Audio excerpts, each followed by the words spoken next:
오늘 하나님께서 주신 말씀 갈라디아서 4장 1절에서 31절 말씀입니다.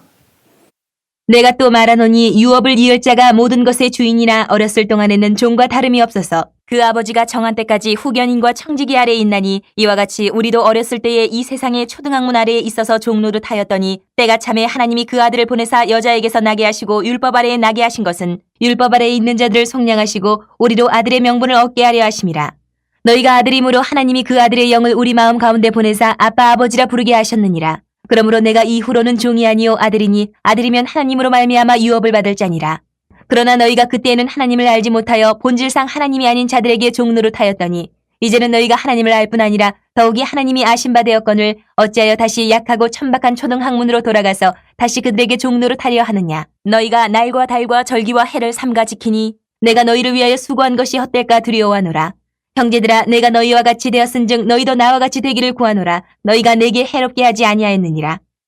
내가 처음에 육체의 약함으로 말미암아 너희에게 복음을 전한 것을 너희가 아는 바라. 너희를 시험하는 것이 내 육체에 있으되 이것을 너희가 업신여기지도 아니하며 버리지도 아니하고 오직 나를 하나님의 천사와 같이 또는 그리스도 예수와 같이 영접하였도다. 너희의 복이 지금 어디 있느냐. 내가 너희에게 증언하노니 너희가 할 수만 있었더라면 너희의 눈이라도 빼어 나에게 주었으리라. 그런즉 내가 너희에게 참된 말을 함으로 원수가 되었느냐. 그들이 너희에게 대하여 열심내는 것은 좋은 뜻이 아니요 오직 너희를 이간시켜 너희로 그들에게 대하여 열심을 내게 하려 함이라. 좋은 일에 대하여 열심으로 사모함을 받음은 내가 너희를 대하였을 때뿐 아니라 언제든지 좋으니라. 나의 자녀들아 너희 속에 그리스도의 형상을 이루기까지 다시 너희를 위하여 해산하는 수고를 하노니 내가 이제라도 너희와 함께 있어 내 언성을 높이려 함은 너희에 대하여 의욕이 있음이라.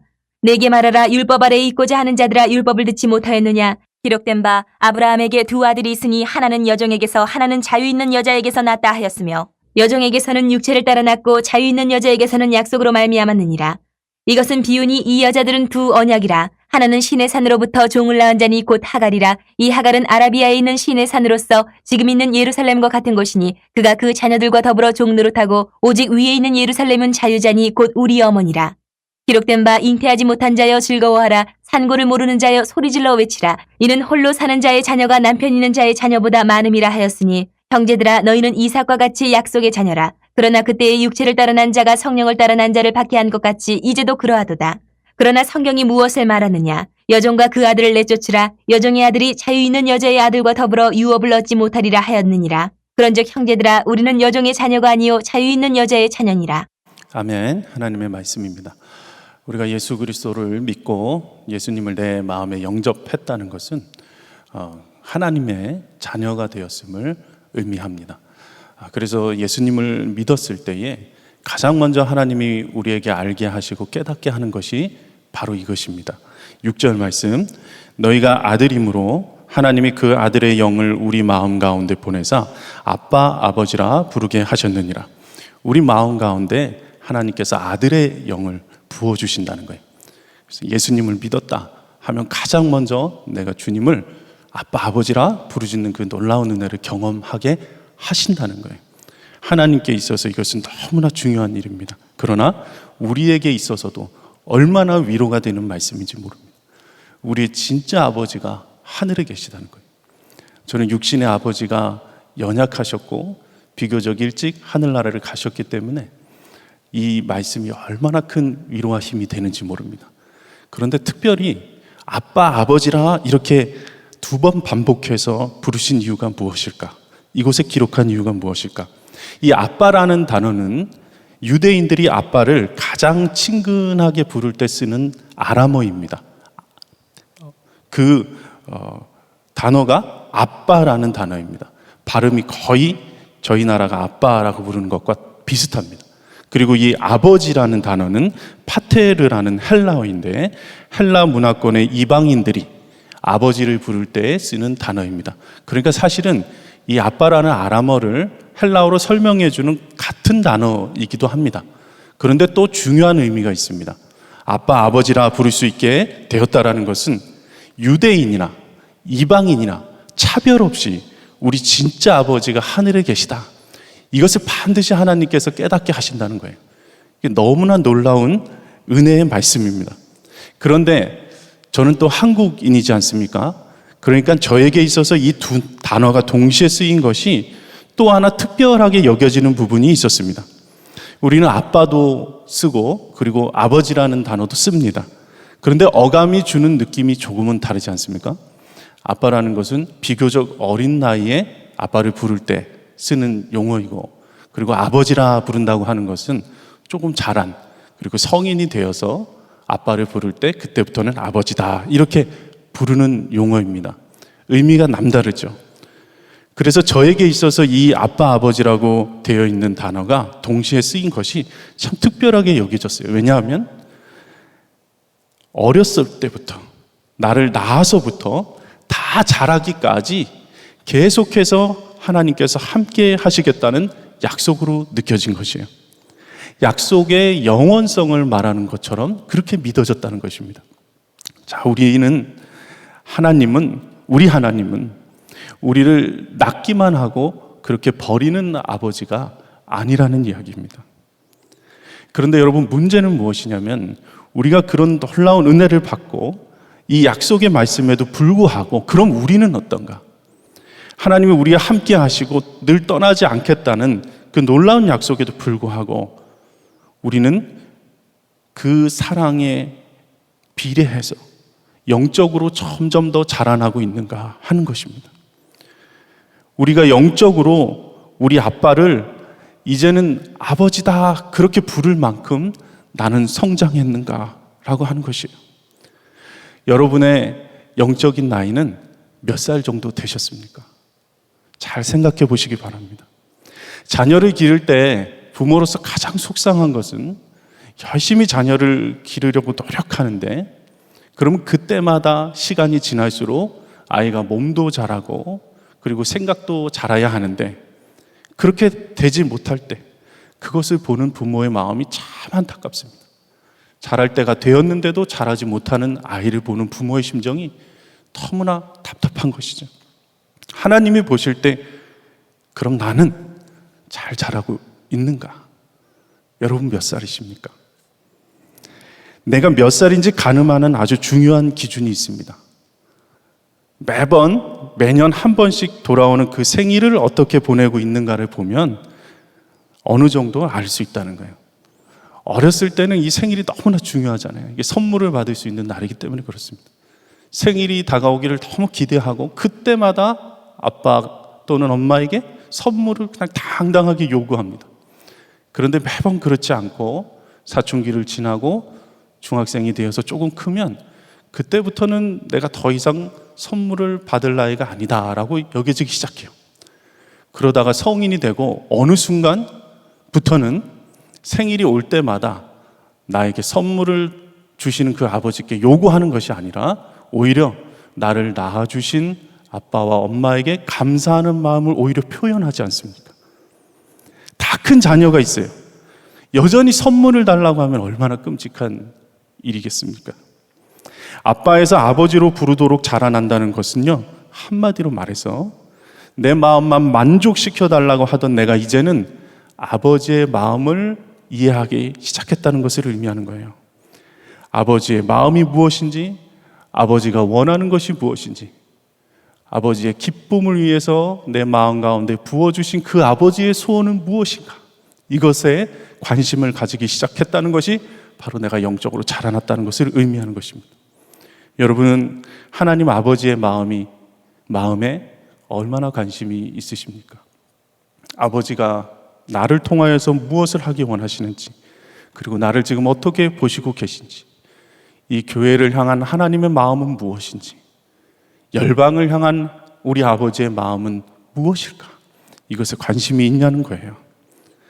여러분, 집 나간 둘째 아들도 아버지의 재산은 알았는데 아버지의 마음을 몰랐어요. 그런데 참 더욱 답답한 것은 항상 옆에 있던 첫째 아들도 아버지의 마음을 몰랐어요. 매일같이 둘째 아들을 기다리는 그 모습을 보면서도 첫째 아들이 나가서 둘째 아들을 찾아왔었어야 되잖아요. 아버지의 마음을 알았다면. 둘째 아들이 돌아온다고 했을 때 오히려 심히 화를 냈던 것이 첫째 아들이었어요. 아버지의 마음을 아는 자녀들이 없다는 거예요. 아버지의 마음도 모르고 관심도 없는데 하나님께서 약속하신 하나님의 나라를 어떻게 우리가 상속받을 수 있단 말입니까? 오늘 말씀 7절 말씀, 그러므로 내가 이후로는 종이 아니요 아들이니 아들이면 하나님으로 말미암아 유업을 받을 자니라. 여러분, 이 약속의 날은 점점 다가오는데 우리가 후계자 수업을 받아야 하는데 잘하지 않는다는 거예요. 말을 해도 알아들을 정도는 잘알아야 되지 않습니까? 그래 놓고서는 하나님이 말해주지 않는다고 오히려 화를 내는 거예요. 그렇게 아들이라고 해도, 그렇게 너는 내 아들이라고 해도, 너는 내 사랑하는 자라고 해도 나는 종이라는 거예요. 종이라는 거예요. 종이 편하다는 거예요. 여러분, 종으로서는 상속받을 수가 없는 것입니다. 마치 율법에 매여서 사는 자들이 이와 똑같다는 것입니다. 9절 말씀에 이제는 너희가 하나님을 알 뿐 아니라 더욱이 하나님의 아신 바 되었거늘 어찌하여 다시 약하고 천박한 초등학문으로 돌아가서 다시 그들에게 종노릇하려 하느냐. 초등학교 졸업을 못하는 것입니다. 어렸을 때는 그래도 율법이 필요하다고 표현을 합니다. 그러나 그 율법이 예수 그리스도가 오심으로 말미암아 종노릇하던 모든 것에서 완전히 자유하게 하여서 우리를 하나님의 아들로 살게 하신다는 거예요. 4절 5절 말씀, 때가 참에 하나님이 그 아들을 보내사 여자에게서 나게 하시고 율법 아래에게 나게 하신 것은 율법 아래에 있는 자들을 속량하시고 우리로 아들의 명분을 얻게 하려 하심이라. 하나님의 때가 되어서 예수 그리스도가 이 땅 가운데 여자의 아들로, 그리고 율법 아래에서 나게 하셔서 그 예수 그리스도가 완전히 그 율법을 완성하신 그 놀라운 의로 말미암아 주 예수 그리스도로 말미암아 우리가 하나님의 아들 된 권세를 얻었다는 거예요. 그러니 이제는 율법의 종노릇 하는 것처럼 살지 말고 주 예수님과 손잡고 주 예수님과 동행하면서 아들로서 살아가는 거예요. 우리가 언제까지 아빠 선물 주세요 이 얘기만 하고 살 수 없지 않습니까, 여러분? 아버지라고 부르면서 하나님의 마음을 이해하면서 하나님의 마음을 알아가면서 그렇게 영적으로 자라나야 되지 않습니까? 19절 말씀에 이렇게 표현합니다. 나의 자녀들아, 너희 속에 그리스도의 형상을 이루기까지 다시 너희를 위하여 해산하는 수고를 한다. 사도 바울이 계속해서 해산의 수고를 하는 이유가 여기에 있다는 거예요. 그리스도의 형상을 이루어가야 되지 않겠느냐. 그리스도의 형상을. 하나님 나라의 상속자로 받을 훈련이 바로 이것을 의미하는 거예요. 우리 가운데 끊임없이 하나님 아들로서 더 성장하고 자라날 수 있도록 그리스도의 형상을 매일같이 이루어가자. 여러분, 그리스도의 형상을 점점 닮아가는 것, 우리 삶의 목적이 바로 여기에 있는 것입니다. 내 마음에 오신 예수님과 함께 동행하면 그분을 닮아가야죠. 날마다 그리스도의 형상을 이루어가는 것, 그것은 과연 무슨 의미입니까? 창세기 1장 26절에 이렇게 말씀하셨어요. 하나님이 이르시되 우리의 형상을 따라 우리의 모양대로 우리가 사람을 만들고, 우리의 형상대로 만들어졌다는 것은 우리 가운데 하나님의 성품이 있다는 거예요. 이미 있다는 것입니다. 그의 성품을 닮아가는 것이 주님의 형상대로 만들어졌다는 이야기예요. 그런데 또 하나 중요한 의미가 있습니다. 우리의 모양대로, 우리의 형상대로라고 하면서 하나님 한 분이 아니라 하나님 안에 우리라는 표현을 썼어요. 하나님 안에 이미 태초부터 성부, 성자, 성령이 함께 하나가 되어서 우리를 만드셨다는 거예요. 너무나 중요한 의미입니다. 함께 만드셨다는 거예요. 그 세 분이 완전히 하나가 되셨어요. 사랑을 통해서 그렇게 되신 것이죠.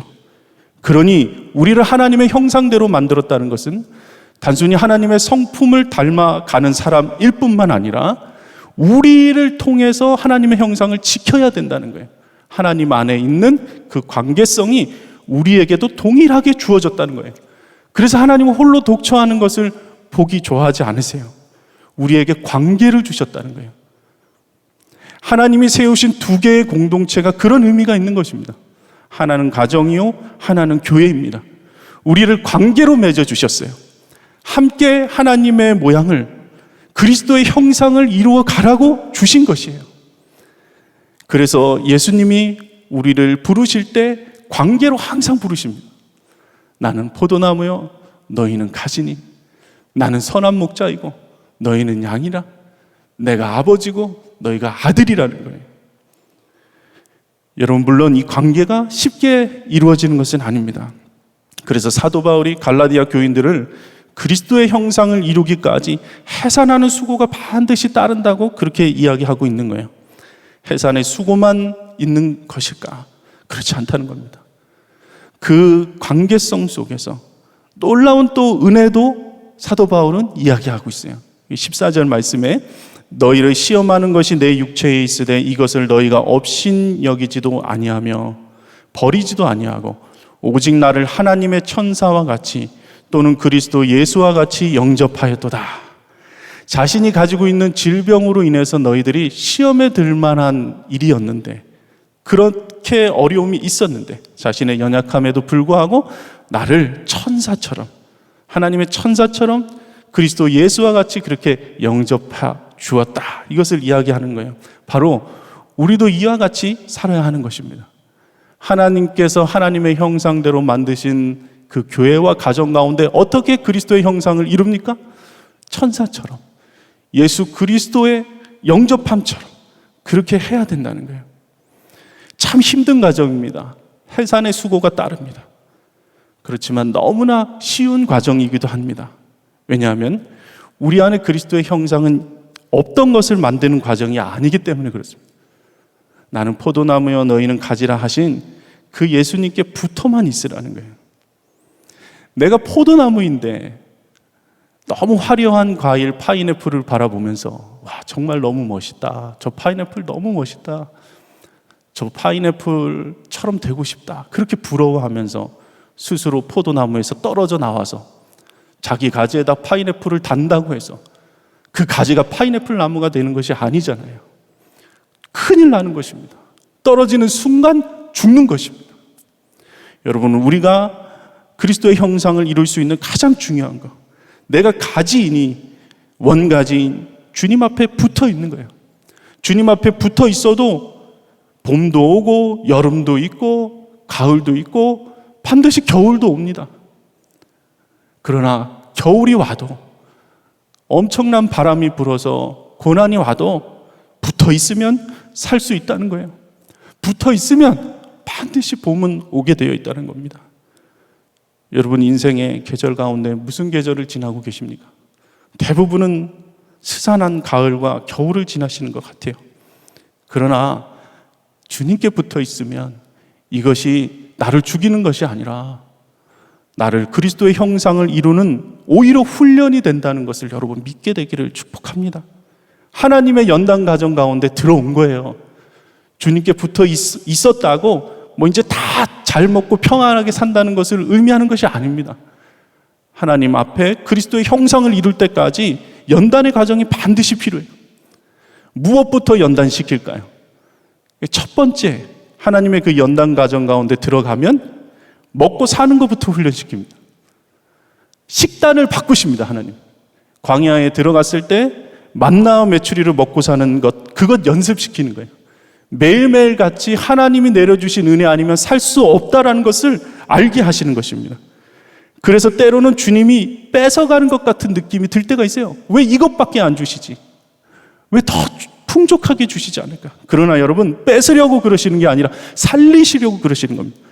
애굽의 종에서 하나님의 말씀대로 사는 약속의 아들이 되게 하기 위해서 이 먹는 것부터, 너희가 노력해서 먹는 것 아니고 하나님이 주시는 것 먹는 거다. 종의 자녀에서 약속의 자녀의 체질로 계속해서 바꾸시려고 하시는 거예요. 23절 말씀, 여종에게서는 육체를 따라 낳고 자유 있는 여자에게서는 약속으로 말미암았느니라. 종은 주인에게 복종해야 얻어먹잖아요. 잘 지켜야 하잖아요. 근데 자녀는 어떻습니까? 차려주는 밥 먹는 거예요. 광야에서 매일같이 주님이 밥상 차려주신 거예요. 아침마다 밥상 차려주시는 거예요. 탄수화물, 단백질, 지방 골고루 그렇게 차려주신 거예요. 그 다음에는 때를 주님 앞에 드리게 합니다. 그 다음 훈련, 그래서 이른 비와 늦은 비 훈련을 시키십니다. 이른 비와 늦은 비가 때에 따라 오지 않으면 살 수 없는 곳이 광야잖아요.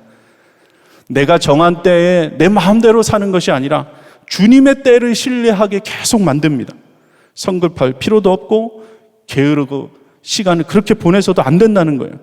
시간을 주님께 드리는 훈련을 그렇게 시키십니다. 그 다음에 영적인 전쟁하는 것이죠. 이것이 광야의 훈련입니다.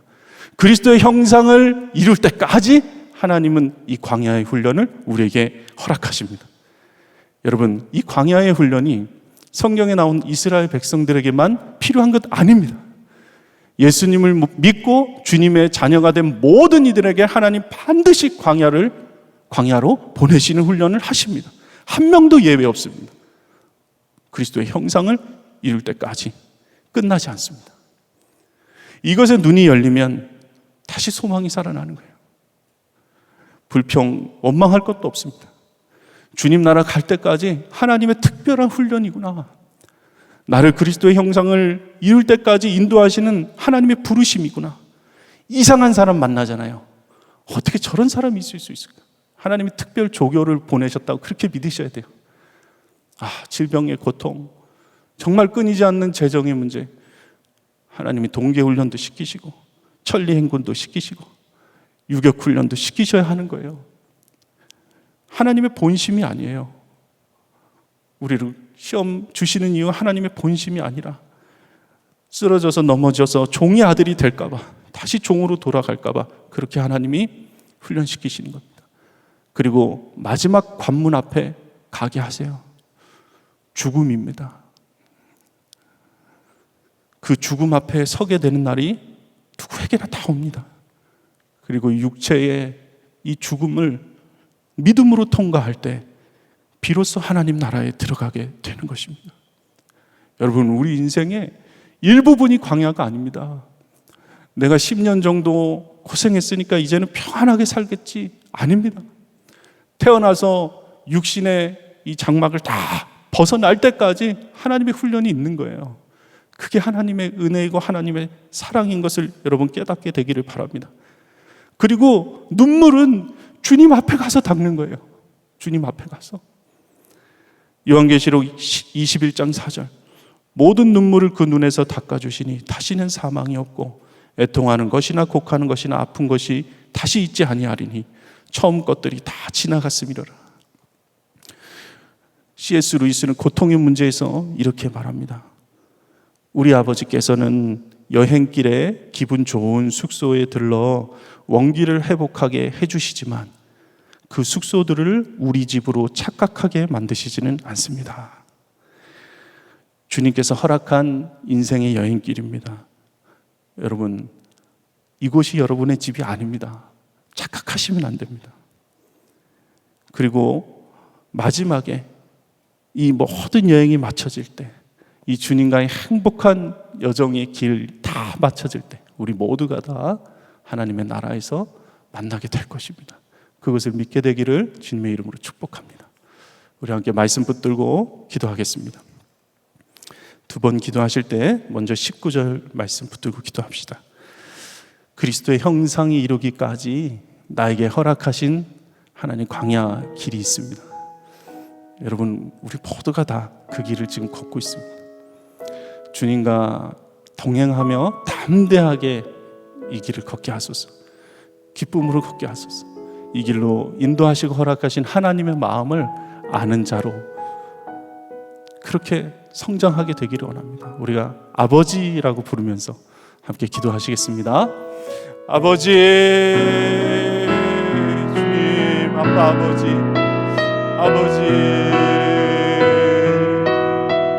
아버지 인도하여 주셔서, 아버지 하늘에 계신 우리 아버지, 우리가 이 땅 가운데서 하나님 살아가는 모든 길 가운데 광야길이 있을지라도 하나님 지쳐 쓰러지지 않게 하소서.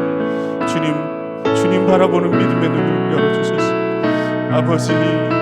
아버지와 함께 이 길을 기쁨으로 걸어가게 되기를 원합니다. 주님과 행복한 여행을 하며 나아가게 되기를 원합니다. 아버지, 마지막에 주님 품에 안길 때까지 아버지 그때의 모든 눈물을 닦아주시고 고통이나 곡하는 것이나 아픈 것이 다시는 있지 않는 그곳에서 하나님 나라 갈 때까지 하나님 기쁨으로 이 길을 담대하게 걷게 하소서.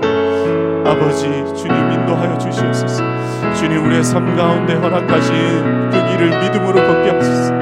하나님 역사하여 주시옵소서.